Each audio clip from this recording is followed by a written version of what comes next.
So we made it down from the Gokyo Ri viewpoint. I didn't record any video of the entire way up or the time up there, mainly because I was so cold that I barely wanted to do anything up there. It was probably like -20 easily. And all I did was try and focus on taking pictures. And I'm really happy with how a lot of the photos turned out. It was so cold up there that my Fuji's camera body actually had a layer of frost on it. Whenever I turned the dials, I would shatter like a thin layer of ice that would form on the camera body. Fortunately, everything was okay with the body, and these photos turned out amazing. So I can say that it was 100% worth it. Down there is the town of Gokyo. And then this is Gokyo Lake. And then the most beautiful mountain range on the planet that I've seen so far. If you ever come up to Nepal, highly recommend you do this. So we're gonna walk through the Great Glacier then. Cool. We are making our way to the second pass of our trek, the Cho La Pass. But first, we need to cross the Gojampa Glacier. It's the longest glacier in the Himalayas, but at first, I was really skeptical that I was even on a glacier, since when you first look at it, it just looks like a crater full of rocks. I know they said that this is a glacier and all, but it's just a bunch of rocks. There's like pockets of ice, few and far between, but I don't consider that to be a glacier. I didn't believe Hari at first, but he became adamant to prove to me Don't fall though. that we were in fact on a glacier.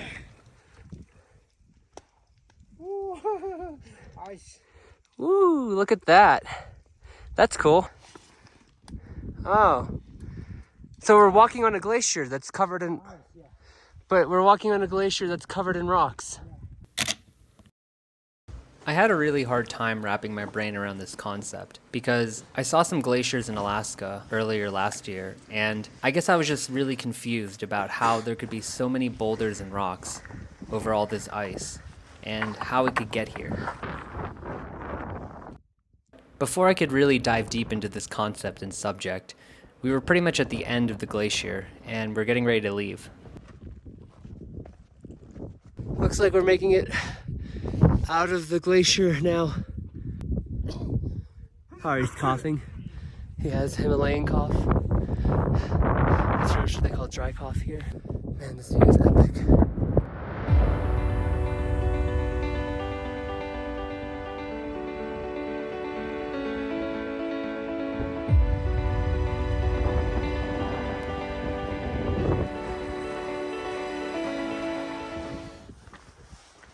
So we're going up there tomorrow. So tomorrow we're starting the Cho La Pass, and it's going to take us anywhere from 5 to 6 hours to get there. And since I want to get there for early sunrise / like the first like god rays of sun in the morning, we're gonna have to leave at like 1:30 in the morning. So most of our hike is gonna be in the pitch black dark. And yeah, it's gonna be pretty cold. So I'm pretty much gonna be sleeping and wearing every layer of clothing I have. Why am I doing this, you're probably asking? Well, because the light between 6 a.m. and 8 a.m. is absolutely amazing. It's so beautiful. You can see so much. The visibility is so nice and clear.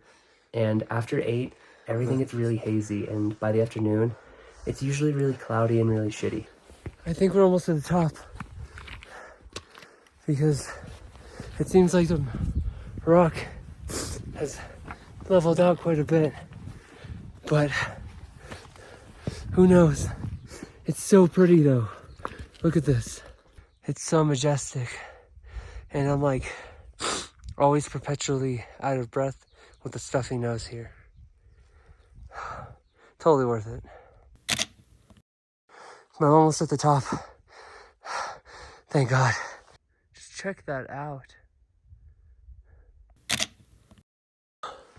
Oh my God, I did it. Wow. Oh.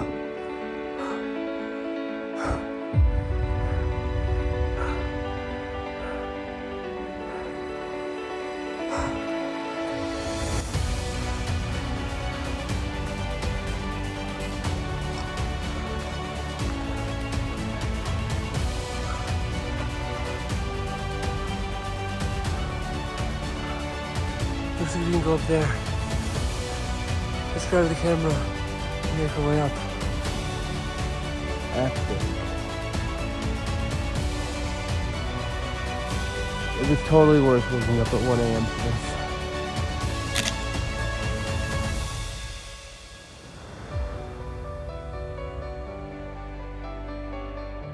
So we finally have sun, and it is absolutely beautiful. And I'm really grateful that the sun's here because I'm freezing.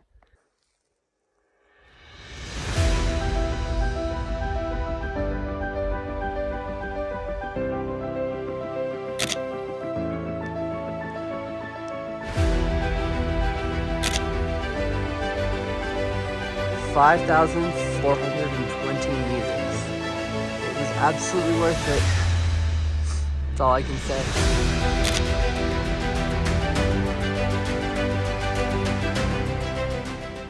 Snow, we use the crampon. Okay, but if it's ice? Hard ice, we should use the crampon.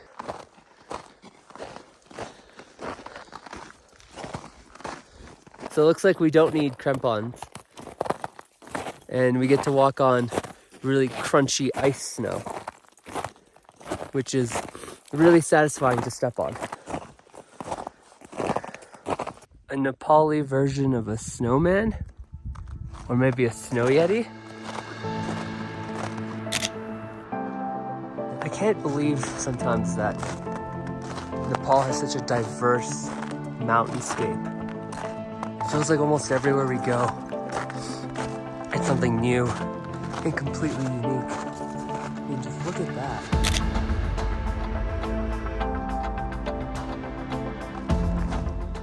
Walking through this valley was a surreal experience. Having the pass all to ourselves and getting to walk through this beautiful valley alone is pretty amazing. The light was perfect, and I couldn't have asked for better weather conditions. It's worth it when you get there. I'm sure. 2 a.m. you start. 1:30. Wow. Why the reason too early? To see the sunrise and to see the mountains when it's blue hour, because it's so beautiful. I'm not gonna lie, every time I see just like a huge like tour group of people, I get really happy that I woke up at 1 a.m. and did this, because having that whole place to myself was just awesome.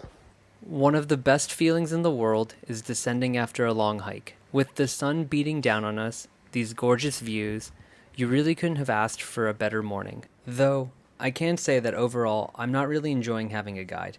It's felt more like a hindrance more than anything. When I told him I wanted to wake up and make it to this pass at sunrise, he pretty much told me that I was crazy and that he didn't feel like doing it. My response to him was that I would do it anyways, with or without him, and that the entire reason why I even came here in the first place was to take pictures of things at sunrise. So he could either join me or leave me. He could eventually tell that I was serious and relented.